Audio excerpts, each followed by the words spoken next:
So, good afternoon to all. So, today, as per the PhD curriculum of 2019, Navarro Das, who did his doctoral research under me, he will deliver his PhD seminar in front of the external expert. And it is a pleasure to announce that today we have with us Professor Somendranath Chatterjee from Department of Zoology, the University of Bardhaman, and he will be acting as the external expert. So we will felicitate sir with this small token of love. Sir, please.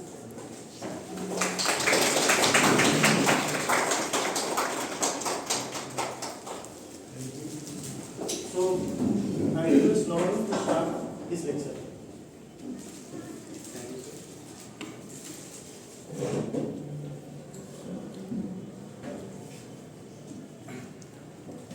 A warm good afternoon to the respected external experts, sir, respected members of Board of Research Studies in Animal Science, respected members of Research Advisory Committee in Animal Science, my respected supervisor, sir, departmental head, and other respected professors, and research scholars and students of Department of Animal Science. Myself, Navarro Chandra Das. Today, I am here to present my PhD seminar on my approach, the title of thesis, Conceptualization of Novel Therapeutic Strategies Against Lymphatic Filariasis through Immunobiological, Pharmacological, and Bioinformatics Approaches. As we all know, parasitic diseases that are caused by nematodes are raising serious concern for both human and domestic animals. Some of these parasites are targeting lymphatic organs of the host and parasitize the lymphatics, resulting in lymphatic filariasis. Lymphatic filariasis is categorized by acute phase and chronic phase. Acute phase include swelling, pain, fever, where in chronic phase, lymphedema, lymphangitis, elephantiasis, hydrocele are common. According to the World Health Organization, most of these infections throughout the world are caused by Wuchereria bankruptcy, while in Asia, Brugia malai and Brugia timori are responsible for this. Besides lymphatic filariasis, the subcutaneous filariasis that include loiasis and onchocerciasis are due to of loa loa and onchocerca volvulus. While the Manzanella perstans and Manzanella ozardi that reside within the serous cavity of abdomen leads to serous cavity filariasis. Among them, lymphatic filariasis are causing second leading morbidities, long-term morbidities, and affected significantly the socioeconomic condition of infected individual along with their families. These ancient neglected tropical diseases are transmitted by mosquitoes, preferentially by Cumulus quinquefasciatus, and about 90% of these diseases are caused by Wuchereria bankruptcy, and that are termed as Bankruptcian filariasis. Bankruptcian filariae completed their life cycle through two hosts. First, an infected mosquitoes during the blood meal, they deposit the infected parasite on the skin of the human host, and due to the action of several proteases, they migrate to the circulatory system and then attack the lymphatics, where they undergoes several developmental stages to become adult. And after that, this adult release numerous microfilariae within the circulatory system, and during the night time, this microfilariae migrate through the peripheral blood system and are taken up by the mosquitoes. While within the mosquitoes, these microfilariae lost their seeds, and through developmental stages, they again transform into the larval, infected larval form to infect another human person. According to the immunochromatography test, there are still 47 countries in world and 251 districts in India having prevalence of lymphatic filariasis. And to overcome this situation, implication of mass drug administration, which is abbreviated by MDA, is the only available option till date.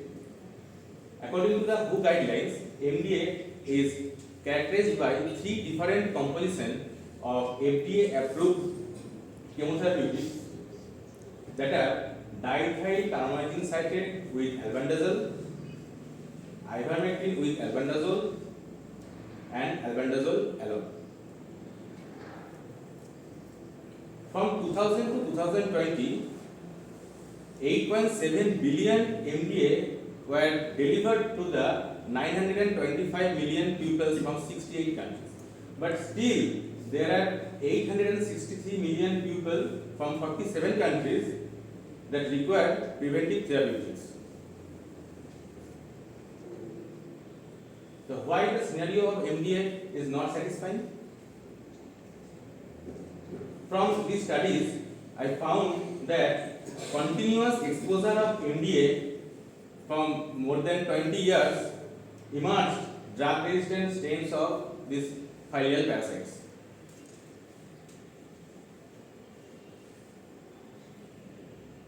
While from these studies, I also found the component of MDA that are ivermectin, albendazole, and diethyl carbamazine are preferentially microphylaceal. They have no effect on adults, and also they allow prolonged survival of the adults and leads to lymphedema and hydrocele. So the NDA failed to achieve their goal to eliminate the lymphatic filariasis by 2020, and therefore GPLF, or Global Program of Elimination of Lymphatic Filariasis, set a new roadmap for 2021 to 2030. So this alarming situation directs to explore a novel therapeutic strategy. My supervisor, Dr. Sukhpal Mukherjee sir, during his research area, discovered an immunomodulated protein from the seed of Uchira Bankoff, that is FSAG, homologue of an homologue of filarial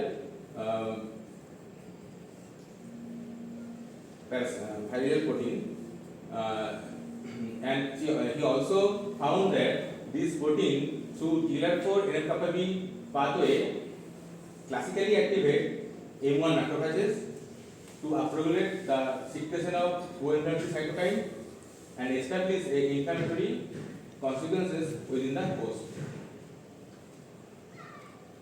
While study of somatol, I don't understand. Can you please repeat that part?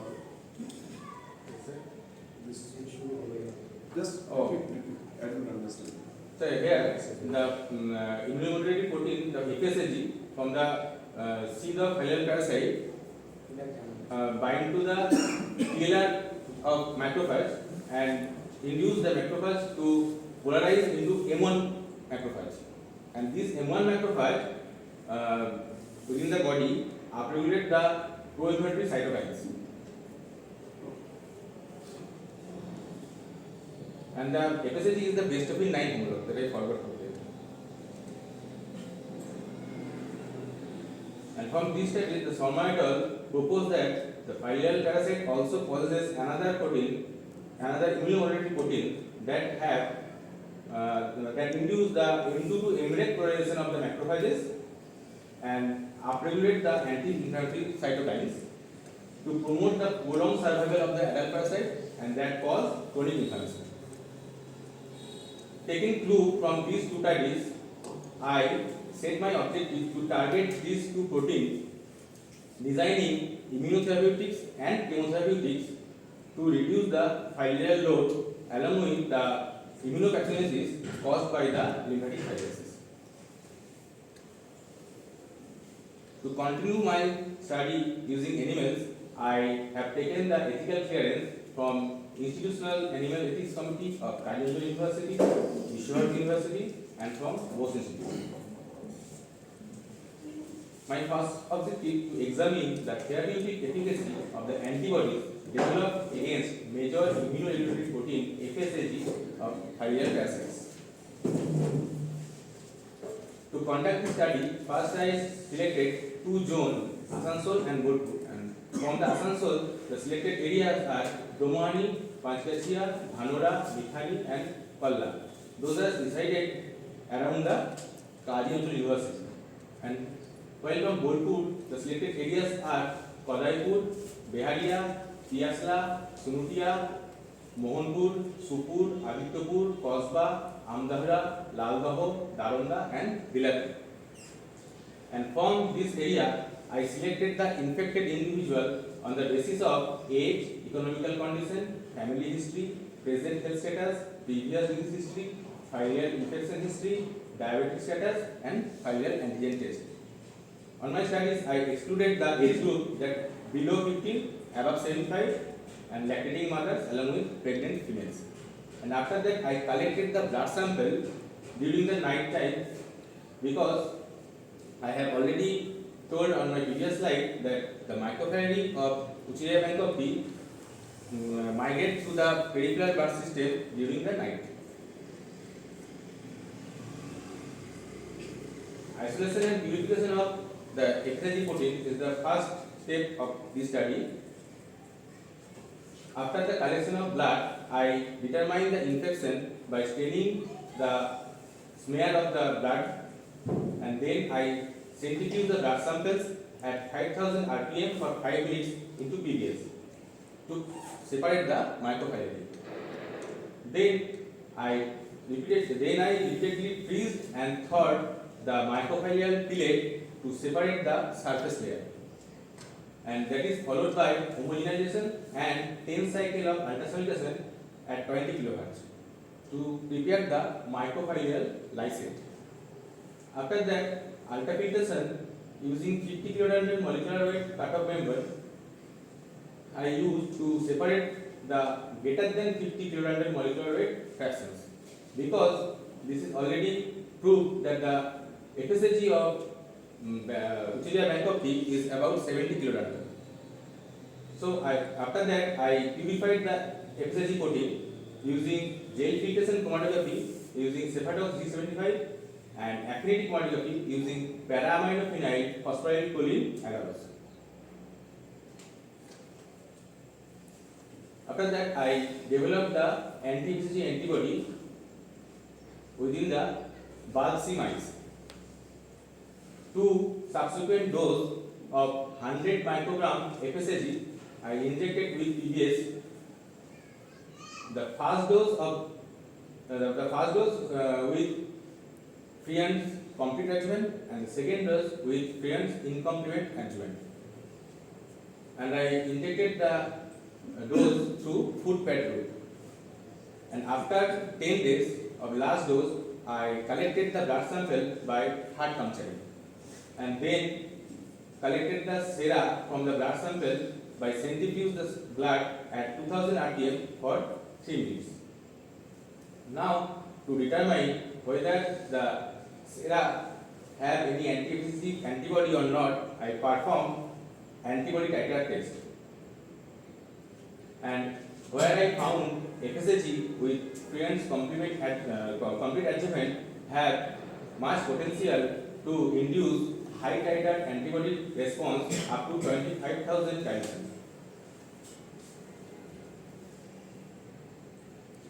Now, to confirm the immunotherapeutic potential of the anti-FSAG antibody, I prepared experimental filarial model using Wistar albinorac. To prepare the experimental filarial model, I used adult stereosurvey, a bovine filarial parasite. These parasites have immunologically and biologically similarity with Uchillia bankopi, and it is a WHO recommended filarial model. That's why I collected the adult stereosurvey from slaughterhouse, and then by cutting the mouth and tail part, I separated the microphyllae and then intraperineally transplanted to the Worcester rat to prepare the experimental filarial model. Now, to determine the infection, first I collected the blood by clipping the tail and then staining the thick smear by Giemsa and found the infection was maintained for 70 days, and after that the infection was gradually decreases.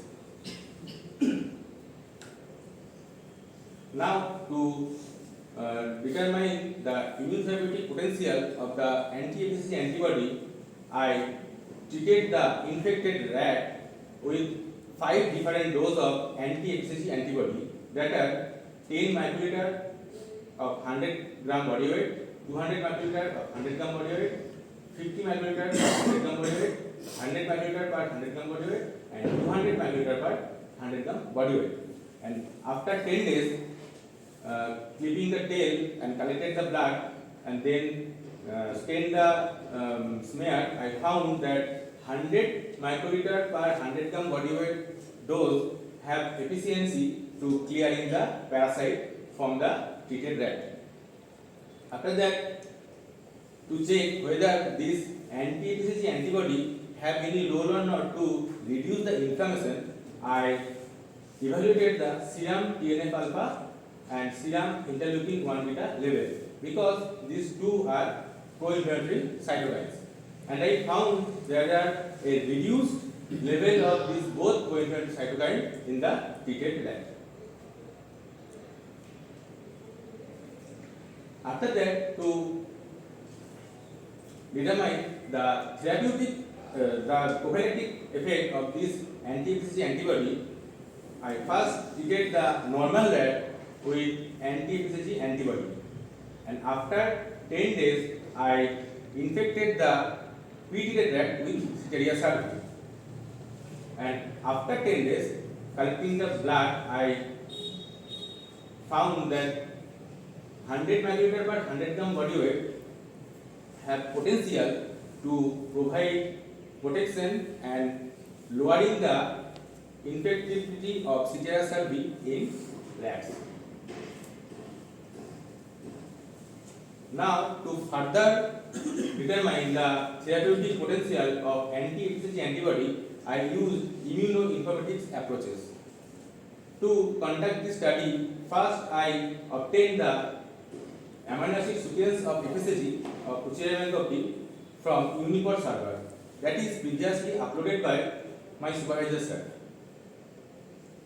And after that, utilizing several online servers like ABCPET, BCPET, I predict the B cell epitopes, and then I identified the MSC epitopes employing the ProPET server, and then each epitopes are evaluated for antigenic potentiality by Hexagon server, and finally all epitopes are that have antigenic potential are linked together utilizing linker peptide to form the final refined form of FSAG.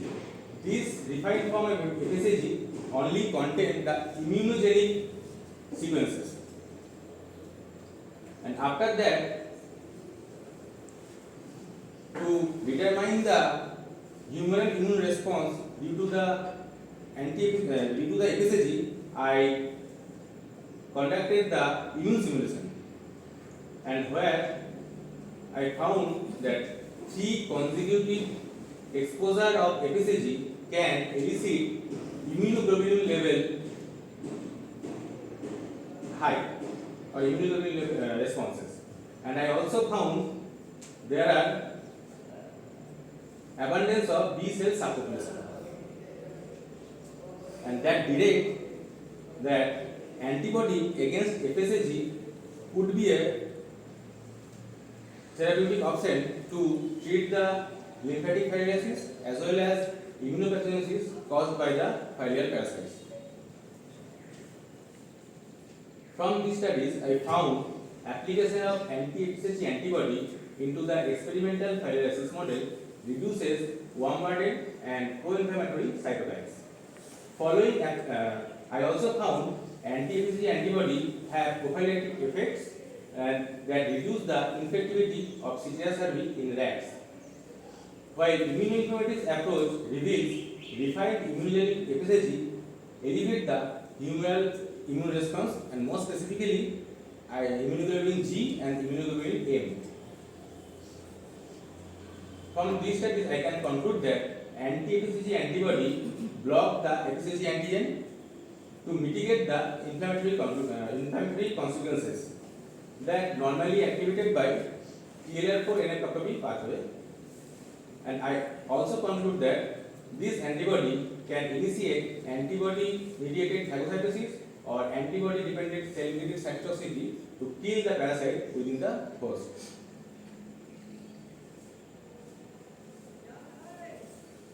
My second objective is to identify novel immunomodulating protein cystatin involved in the immunopathogenesis of lymphatic filariasis and to study the mechanistic insight of its influence. What is cystatin? Cystatin is a cysteine protease inhibitor. Cumulative function of cysteine protease and cysteine protease inhibitor regulate the molting and developmental changes of the parasites. Cysteine protease inhibitors are of three types: staphyns, cystatin, and kininogens. Among them, staphyns and kininogens are found in larval stage that resides within the mosquito, while cystatin found in outer surface of both larvae and adult that resides within the mammalian host, and also induces the immunomodulation to evade the immune response of humans or mammalians. While Khatri et al. And Caraballo et al. On their studies showed that Bruggian cystatin as well as Ascari cystatin have immunomodulatory potential, but till date there have no investigation have done on Vancomycin cystatin. Therefore, I first retrieved the amino acid sequence of Vancomycin cystatin from NCBI and then construct a phylogenetic tree, and where I found that Vancomycin cystatin is a closest homologue of Bruggian cystatin and a distant homologue of Homo sapiens. While sequence alignment study also confirmed that there is a huge difference between Vancomycin cystatin and human cystatin, and therefore I studied the Vancomycin cystatin as a therapeutic target for lymphatic filariasis. Now, to utilizes different online servers like ProdParam and Softberry, I found that Vancomycin cystatin also a membrane protein and that contain transmembrane region as well as non-cytoplasmic region. And also I found that this protein is a 14.6 kilodalton peptide that is similar to the Bruggian cystatin. From this prediction, this is already proved that the Vancomycin cystatin and Bruggian cystatin are similar, but there is a experimental proof needed to determine the role of cystatin as immunomodulator. Mazel et al. And Goodrich et al. On their studies experimentally proved that filial parasites can activate alternate TLR4 pathways to maintain an anti-inflammatory pathway. From these studies, I read that Vancomycin cystatin could have this property, and to confirm that, I have to prove that Bankoxian cystatin is a ligand of TLR4.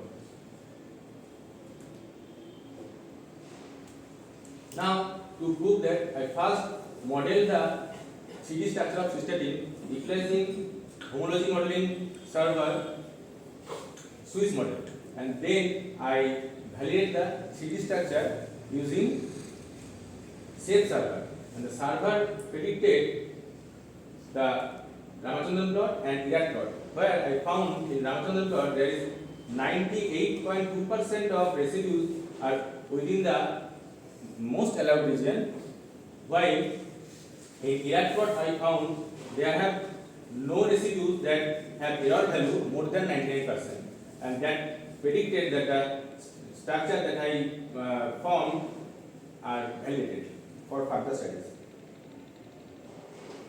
After that, I perform molecular docking of cystatin with human TLRs utilizing Hex 8.0.0 software.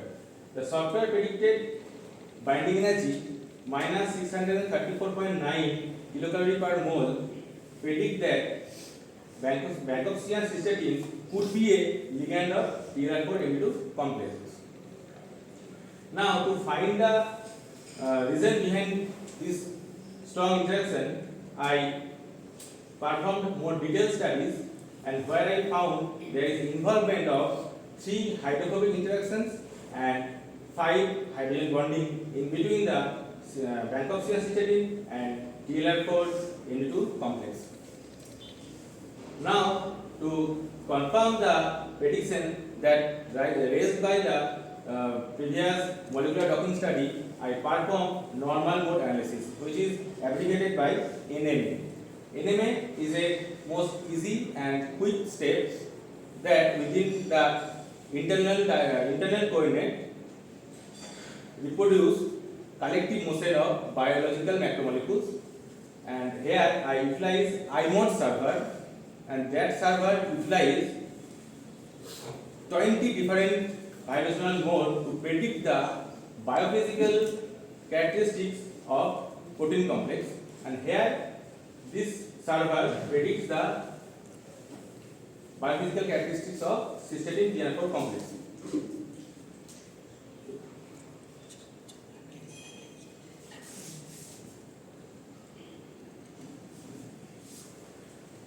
In output, this server provided 3 plots: deformability plot, B-factor plot, and eigenvalue plot.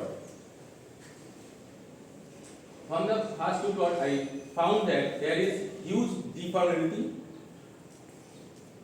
as well as huge atomic distortion, and collectively this data predict that there is a huge flexibility in the structure, while in eigen value, a lower eigen value 3.086 e to the power minus 05 predicts that there is a need of very low energy to deform the structure.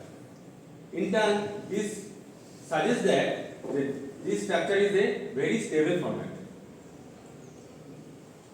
While I performed another study, that is molecular dynamic simulation, which is abbreviated by MDS, to confirm this prediction more efficiently. This this molecular dynamic simulation technique is basically predict how a atom of a protein move over time, and the output I found this software provided RMSD and RMSF plot, where I found that cystatin TLR4-MB2 complex have lower average RMSD than the free TLR4, and that confirm the prediction that cystatin TLR4 complex is a stable complex. While in RMSF I found there is a huge fluctuation, and overall my simulation study confirming the prediction that that cystatin could be a ligand of TLR4. In this study, phylogenetic tree and physiochemical properties revealed Bankoxian cystatin is the closest homologue of Boolean cystatin.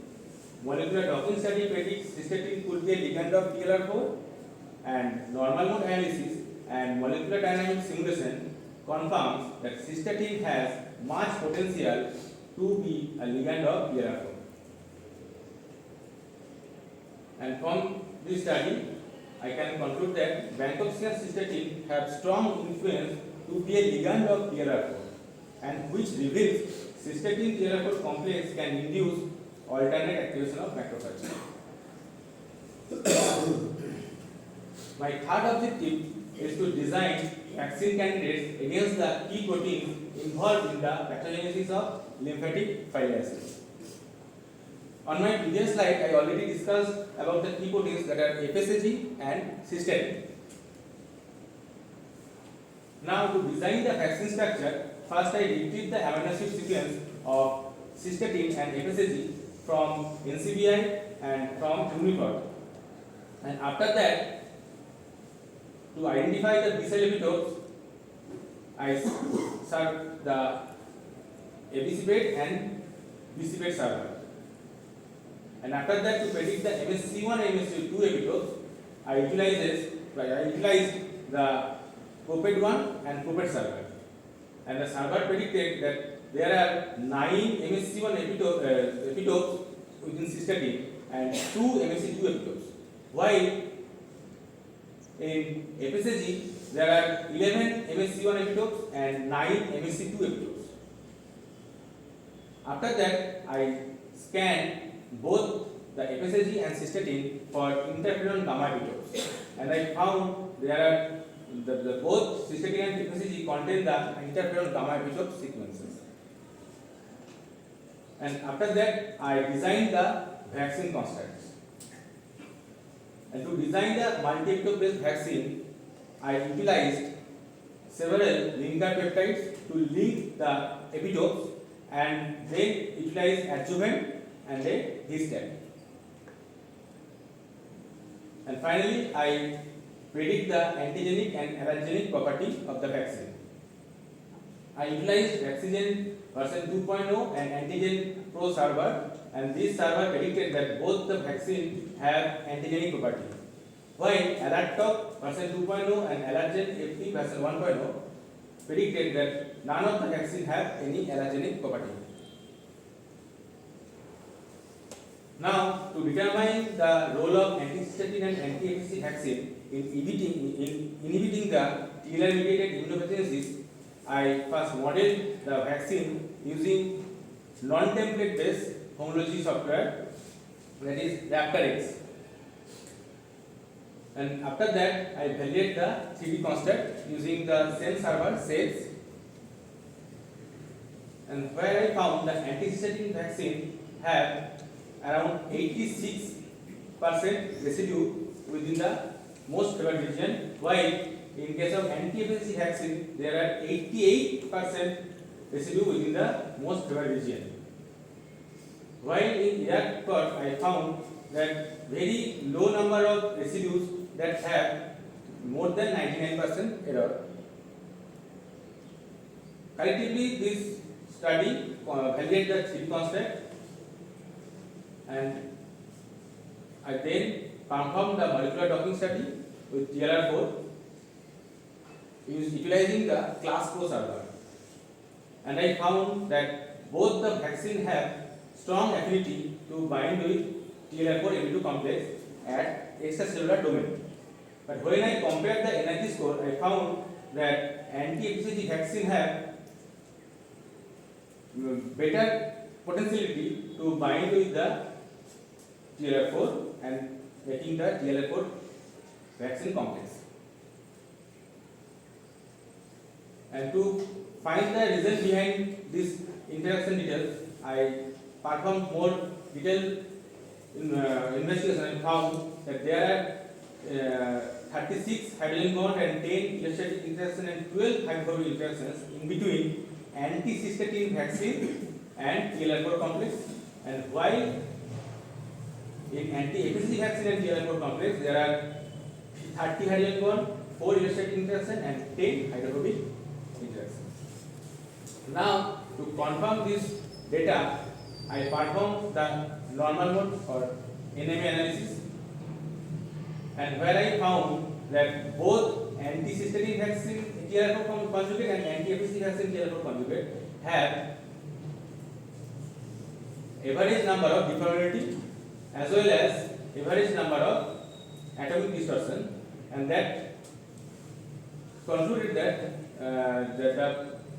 both anti-cystatin vaccine TLR4 conjugate and anti-FSC vaccine TLR4 conjugate have average flexibility, while the Eigen value plots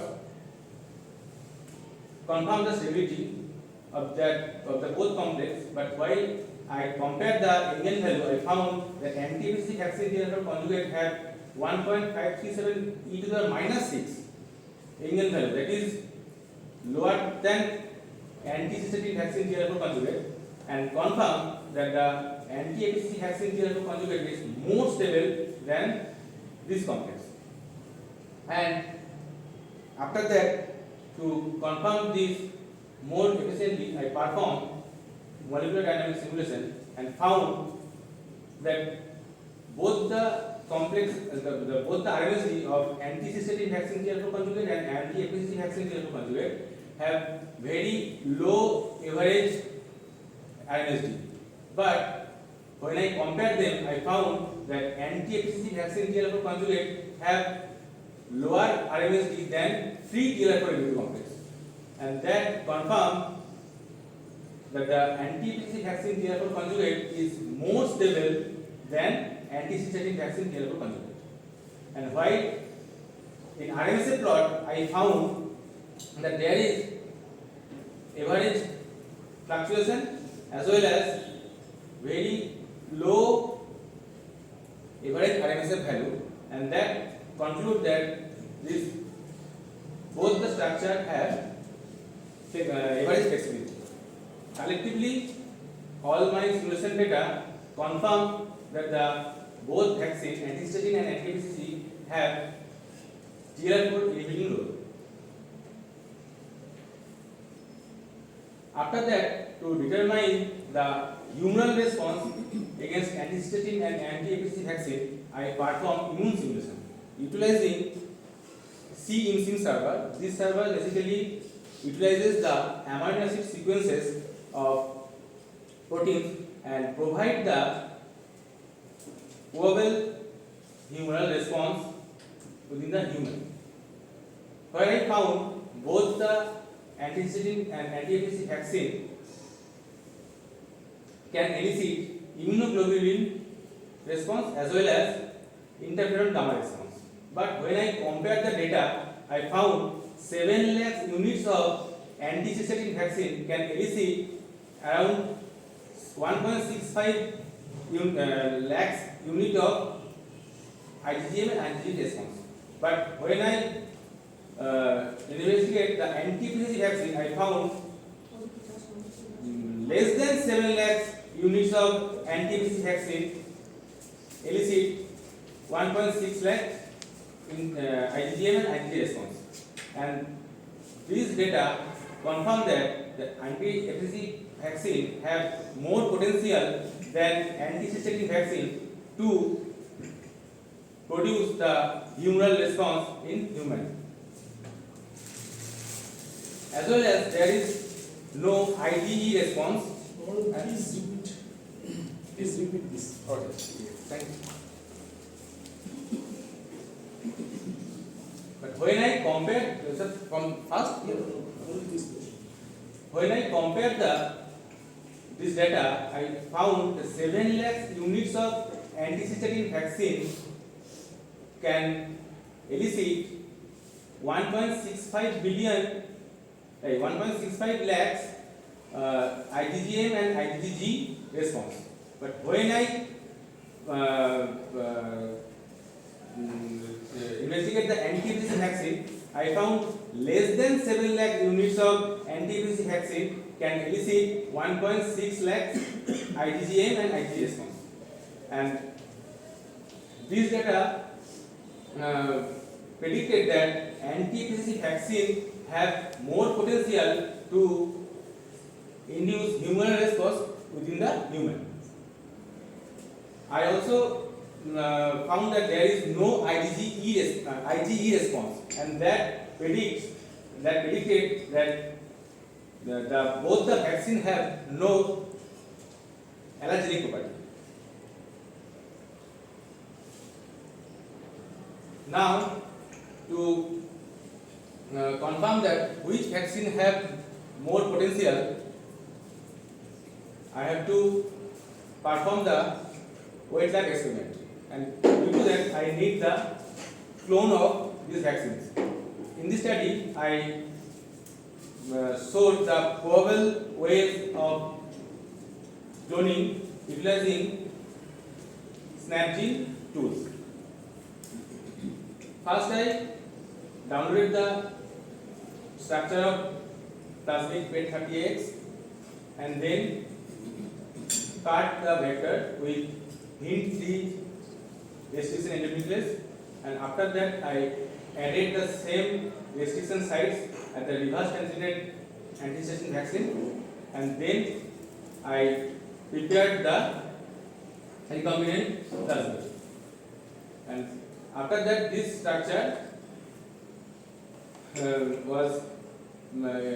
after that I utilized the SnapGene tool to clone the vaccine, and this predicted that the structure that I prepared, recombinant structure, is okay to be cloned. And in case of anti-epilepsy vaccine, I taken the same plasmid, but in this case I used X by Y and XHY restriction endonuclease to cut the vector, and then add the same restriction site at the reverse translated anti-HCV vaccine DNA, and then prepare the recombinant plasmid. And finally, using the SnapGene tool, I clone the vaccine.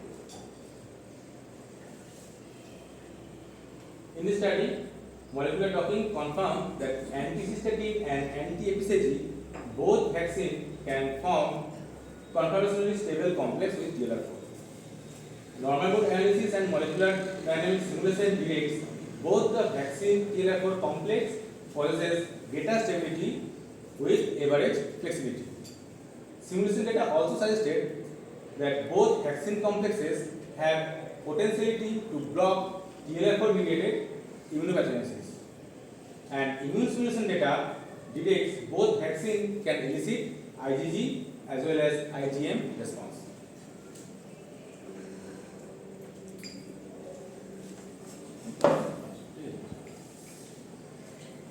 In conclusion, from this study I can conclude that the peptide vaccine, after phagocytosis by APC cell, maturate the T cell, and then the maturated T cell activate the B cell to secrete the IgG and IgM to target the viral protein and to kill the parasites. My last objective is to design and screen the effective antiviral drugs from the natural, synthetic and library compounds for inhibiting the infection load as well as inflammation. To screen the effective natural and synthetic and library compounds, first I model the cystatin, and then I listed several compounds that have anti-inflammatory property, and after that I perform molecular docking, and on the basis of lowest binding energy, I selected 5 compounds: acetylbin, furadione, rascozolin, ujafedin A, and ujanoate D. All of these compounds have similar lowest binding energy. Regarding that, I perform ADMET study, where I found that ujafedin A possesses better LD50 than others, and after that, on the basis of binding affinity, I selected ujafedin A as a lead compound.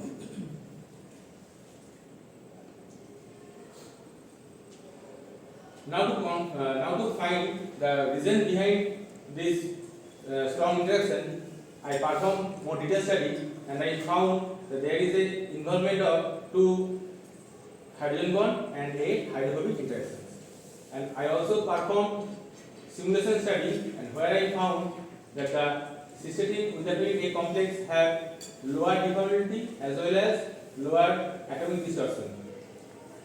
And that confirmed that the structure have low flexibility. But the eigenvalue value confirm the stability. And in all the data of simulation study confirm that Utherfering A can bind the cystatin as well as reducing the flexibility of cystatin to block cystatin to bind with TLR4. Now to validate Utherfering A with as a clinical drug, I compared Utherfering A with other drugs that use in lymphatic viruses. There are ivermectin, albendazole, and dihydrocarboxylene, and found that the Utherfering A have drug-likeness property.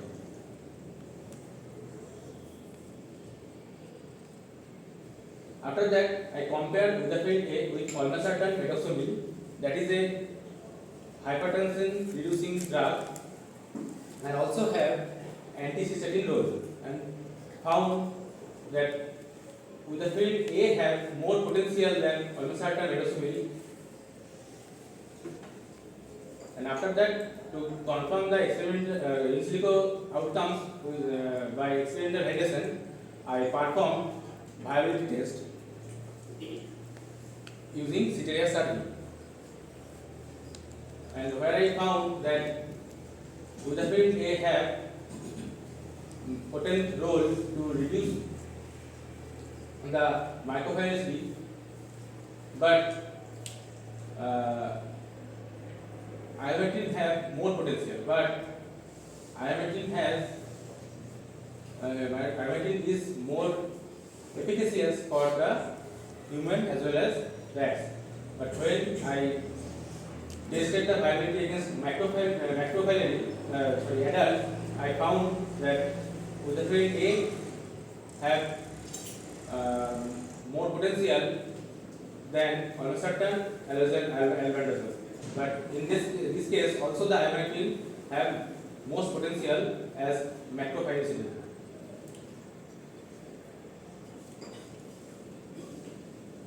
After that, to determine the anti-inflammatory property of Utherfering A, I again docked the Utherfering A with FSAG, and I found that Utherfering A have more potential to bind with FSAG than cystatin.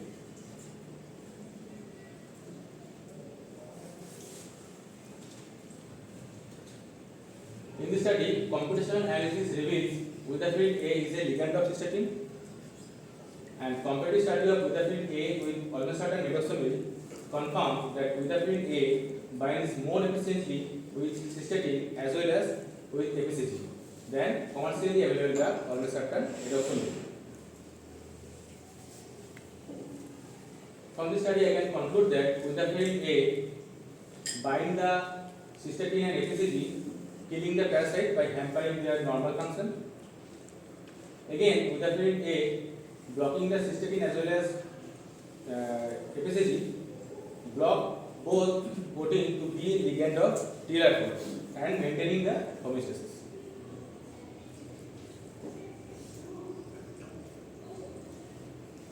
From overall my PhD work, I found application of anti-FSAG antibody into the experimental model reduces worm burden and co-inflammatory cytokines. Anti-FSAG antibody have prophylactic effect as well as reducing infectivity of the Citeria cervi in rats. Immunoinformatics approach reveals refined and immunogenic FSAG may elevate the humoral immune responses. Phylogenetic tree and physiochemical properties reveal Bancrofttian cystatin is the closest homologue of Brookian cystatin. Molecular docking study initially proved cystatin as a ligand of TLR4. Normal mode analysis and molecular dynamic simulation finally detect that cystatin have much more potential to be a ligand of TLR4. Cystatin TLR4 interaction most likely played a role in activating the alternative activation pathway to establish an anti-inflammatory milieu. Molecular docking study confirms anti-cystatic and anti-FSHD both vaccines can form conformationally stable complex with TLR4. Normal mode analysis and molecular dynamic simulation detects both the vaccine TLR4 complex possesses greater stability with average flexibility. Simulation data also suggested that both vaccine complexes have potentiality to block TLR4 mediated immunopathogenesis.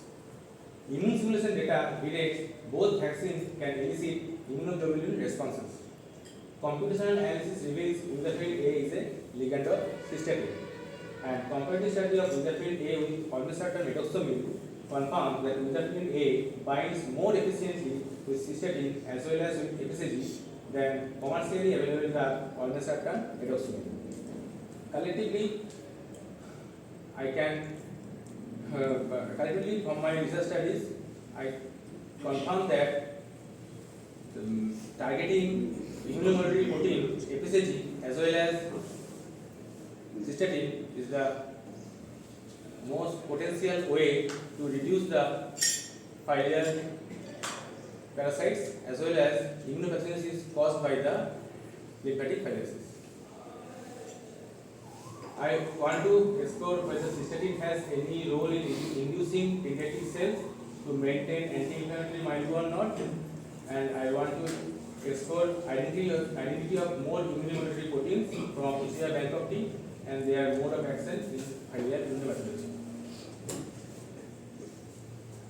During my research career, I published total 12 research articles. Among them, the first 4 are related to my objectives, and the first one that I submitted few days earlier. Today morning I got the mail, my supervisor got the mail that the paper is accepted with minor revision. I also published book chapters, 7 book chapters,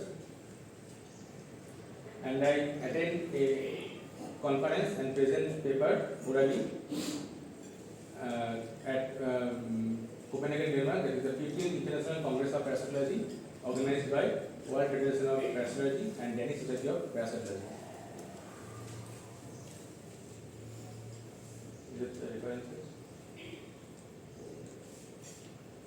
My first and foremost gratitude to my respected supervisor, Dr. Sukhmal Mukherjee, Assistant Professor and Coordinator, Department of Animal Science, Carnegie University, for his immense support, guidance, and knowledge that made me worthy of completing my thesis. I will be forever grateful to him for molding my academic enrichment and being an inspiration to me and making me what I am today. I am deeply indebted to Professor S.P. Srinababu, retired Professor, Department of Zoology, Vishwavarthi, for permitting me to do research work. I would like to offer my gratitude to Dr. Professor Jagdish Gadi, Director of Research at INSAM, Paris, France, for his immense knowledge and guidance which he has shared with me during my research work. I also gratitude my Dr. Vidut Bandyopadhyay, Head of the Department, Oriental Institute of Science and Technology, Vidyadhar University, who has been an inspiration to me since my postgraduate study. I would like to extend my gratitude toward former head of the department, Professor Aswani Chakraj, Department of Animal Science, Carnegie University, for inspiring me and his critical evaluating during my research work. Secondly, I would like to thank our present coordinator, Dr. Sukhmal Mukherjee, Department of Animal Science, for being one of the strongest pillars of our department and providing erudite suggestions. I thankful to the Dr. Saurabh Sulabh, Dr. Manoj Karamani, and Dr. Prem Rajat, Assistant Professor and Department of Animal Science, Carnegie University. I would like to thank the committee members of Research Advisory Committee and Board of Research Studies of Animal Science for their constant evaluation and valuable suggestions. I would like to preserve in memory lane Dr. Malay Kumar Rana, Assistant Professor, Indian Institute of Science Education and Research, Behranpur, and Dr. Partha Gupta, Scientist, Department of Bioscience and Bioengineering, UI Patel International University, Pune, and Dr. Devaki Bhattacharya, Assistant Professor, Center of Biotechnology, Shiksha Anusandhan University, Bhubaneswar, for their immense help in the time of need and providing access of their lab for completing the research work. I will be forever grateful to the Department of Science and Technology, SCRB, for providing me the international travel grant ITS to attend 15th International Congress of Astrology, that is held at Copenhagen 2022. Being the first scholar of my lab, Integrated Biochemistry and Immunology Laboratory, I would like to extend my love and sincere thanks to my fellow lab mates Ritik, Pritha, and Samrita for their constant love and support. I also acknowledge Mr. Dugadev Kahar for his constant support to my lab work. Apart from the all person, I also acknowledge the people of Birbhum and Paschim Bardhaman for their help, patience and cooperation during blood sampling. After that, I am deeply grateful to my parents, my sister and my beloved wife for being my constant support, appreciation and encouragement to work hard throughout the research work. And at last, I would like to acknowledge bioindia.com for their free server and template which helped me to prepare the presentation and my research papers. Thank you. Thank you, Navarro. Now this lecture is open for discussion and I request sir to please stand up. Navarro, thank you very much for your nice deliberation. And I am very happy to hear your speech, and you have made a lot. And I am also very much thankful to your supervisor also and one of the teachers, particularly Professor Chopra and one of the respected teachers of this department. And they are doing very well. I have already found your speech and deliberation and your work, because I know that lymphatic fibrosis is a very emerging problem, I know, and there is no drug at present. So people have to suffer from this particular disease for year after year.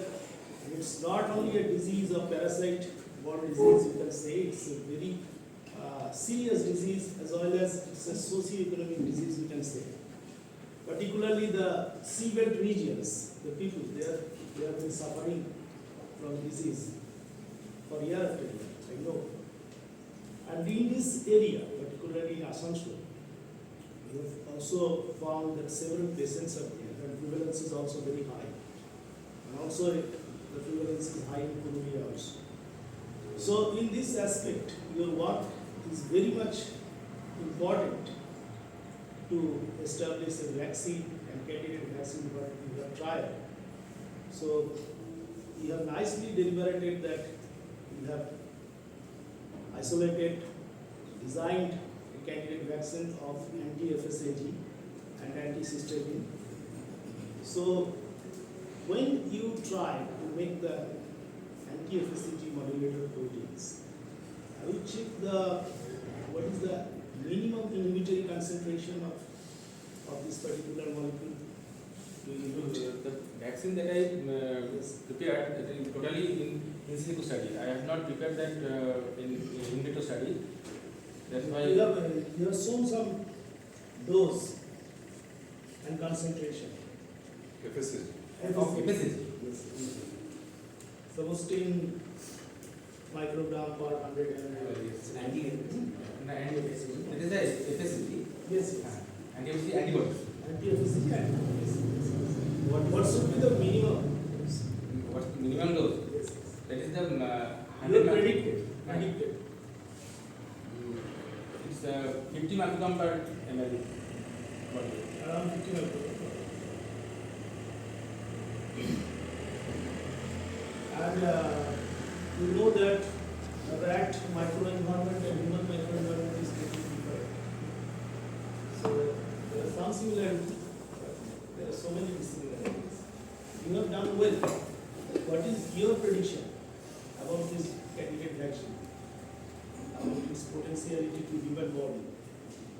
Sir, that I found from online servers and the applications against the vaccine, these are all for the human, and the prediction that I found that all for the human. So I can predict that this vaccine will work. And the parasite is also different. Yes, yes. The human parasite which already have bankruptcy and you have non-uncertainty. But sir, CTSRP and Uchila bankruptcy both are similar in immunologically, physiologically and biochemically, and it is already proved. And who already provided that we can use that as a model So parasite. it's an established recommended Yes, model organism Yes. for this type of study. yes. Now, what is your take-home message for us from your study?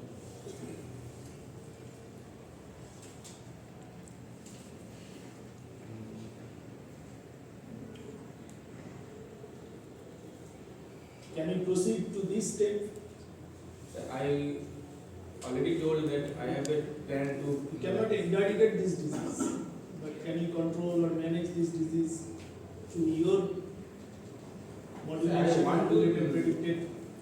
I want to do that because I have a plan that I have already told that I have a plan to found more immunomodulatory protein from the familial cell, and I have a, also plan that prepared more. Will you continue your study? Yes, sir. I also.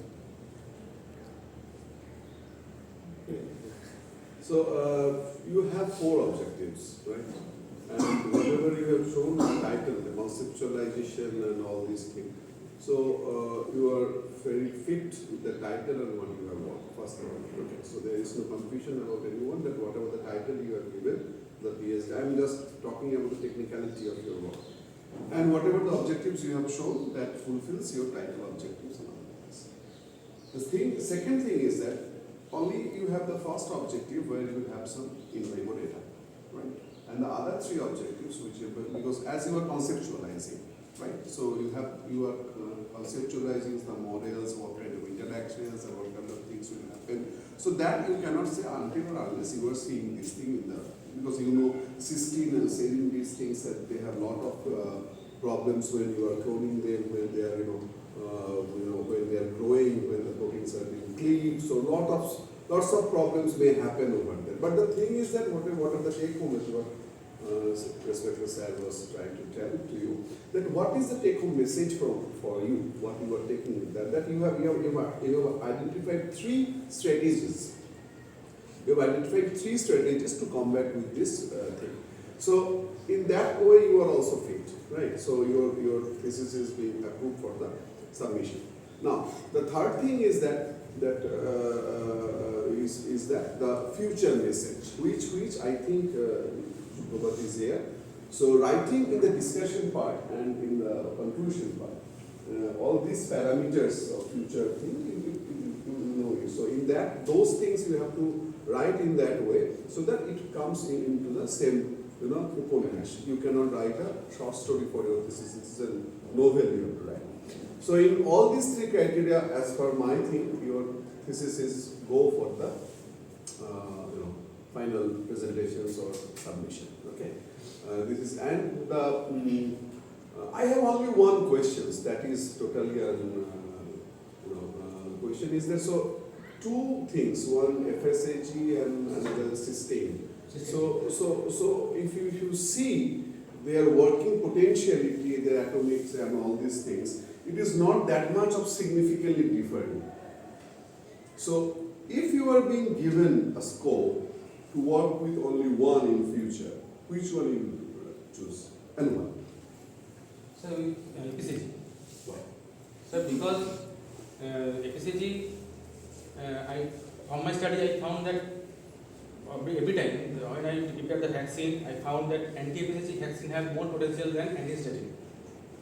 So that's why But you should also think about because in masks the IgE, the effect of IgE, that you need also to think about things because inflammation, TLR4, INR, that is all fine, but IgE interaction, I think that should also be in consideration.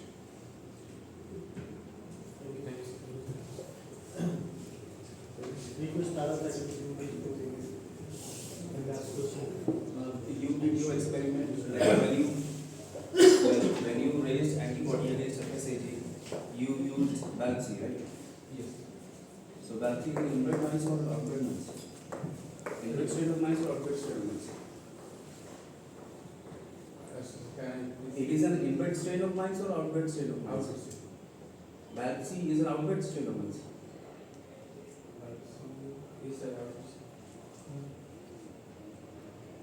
Balci is, I think, inbred strain of mice. And after that, when you actually did the experiment on mice only, you used that FSAG antibody, right? On mice only. That one was the outbred strain, the second one that you did. So do you think it should have been better if you would have used an outbred strain rather than an inbred strain? To make more amount of antibody against FSAG. I think it will be better test in English strain because the English strain have lower immune potential. Okay. Lower immune potential will raise lower amount of antibody. You want lower amount of antibody or more amount of antibody? Okay, and second question is that when you tested your anti-FSAG antibody in mice, so at that time you determined the concentration, right? 50 micromole, something like that, was the dose that you determined. So did you estimated the half-life of the FSAG anti-FSAG antibody, for how much time it is working, and between how much interval you have to repeat the dose, and how much time it is taking to completely cure the infection? No, sir. I can't.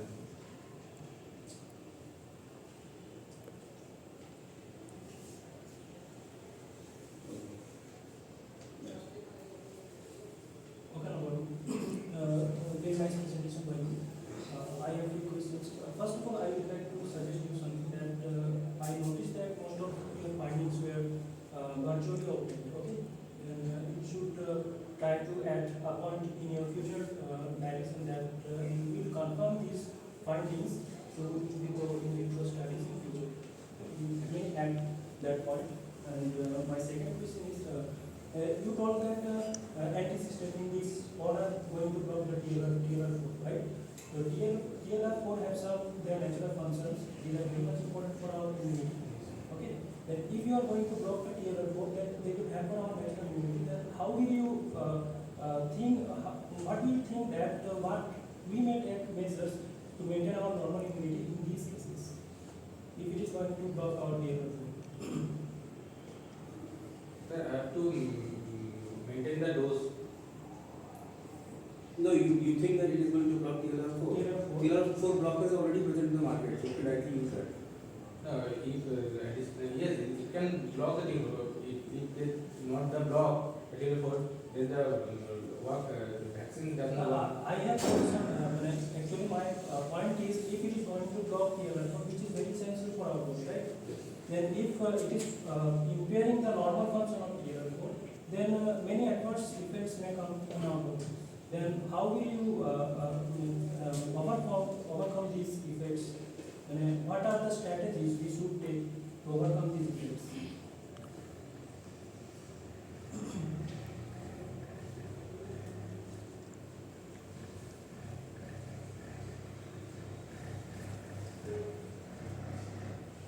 Okay, now I have another question. You told about vitapirine, right? The vitapirine, which is also beneficial, will be beneficial to control the fibrosis. Have you worked on doses of vitapirine?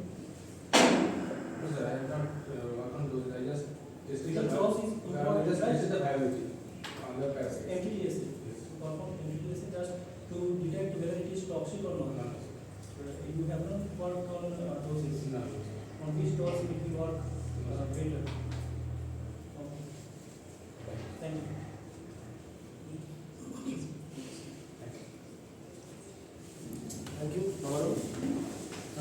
Before we conclude, I think so since he worked under me, okay, it is my moral duty to defend the questions which he didn't.